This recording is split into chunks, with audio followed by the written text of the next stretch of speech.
Election பொறுக்கு காட்டுப்பன்றியை கேரளாவில் போல சுடுவதற்கு அனுமதி கொடுக்கணும். சரி சார். விவசாய விளைபொருட்களை ஏற்றுமதி செய்யணும், இறக்குமதிக்கு தடை விதிக்கணும்.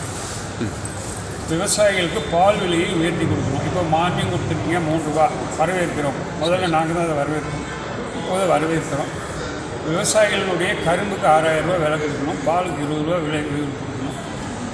இறக்குமதியை தடை விதிக்கணும். விவசாயிகளுடைய நிலங்களை அரசு எடுத்தால் 10 மடங்கு சந்தை மதிப்பில் விலை கொடுத்து அரசு விவசாயிகள் நிலத்தை எடுக்கலாம். சரி சார். விவசாயிகளுக்கு பட்டா கொடுக்காத நிலங்கள் இருக்கிறது, அவைகளுக்கெல்லாம் பட்டா கொடுக்கணும்.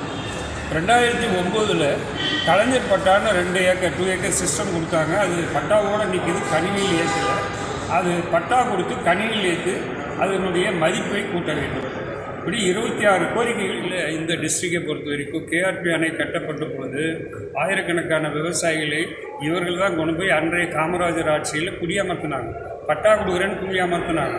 பட்டா இது வரைக்கும் அவங்க பல்வேறு வகையில் முறையிட்டு நீதிமன்றத்துக்கு போய் நீதிமன்றம் பட்டா கொடுக்கலான்னு உத்தரவு போட்டும் இன்னும் வழங்கலை. இப்போ நாங்கள் அதை கையில் எடுத்து போராட்டம் பண்ணி அரசுக்கு கொண்டு போய் மாண்புமிகு தமிழக முதல்வருடைய கவனத்துக்கு கொண்டு போன மாட்டில் முதல் கட்டமாக 5 சென்ட் வீடுகளுக்கு பட்டா கொடுக்கலான்னு அளந்து இப்போ முதல்வருக்கு அது போயிட்டுகளை கார்ப்பரேட் கம்பெனிக்கு கொடுத்தா விவசாய உற்பத்தி குறையும். திட்டமிட்டு விவசாயிகளினுடைய உணவுப் பொருள் விலையை குறைப்பதற்கு இதெல்லாம் பல நிகழ்ச்சிகள். எப்படின்னா, ஏற்றுமதியை செய்யாமல் இறக்குமதி செய்கிறாங்க. உலக நாடுகளில் 800 கோடி மக்கள் வாழ்கிறோம். இதில் 160க்கும் மேற்பட்ட நாடுகளில் உணவு பஞ்சம். இந்த உணவு பஞ்சத்துக்கு நம்முடைய உணவுப் பொருள் உற்பத்தி பண்ணதை கொடுத்தா விவசாய பூரா கோட்டீஸ்வரம் ஆகிடுவான்.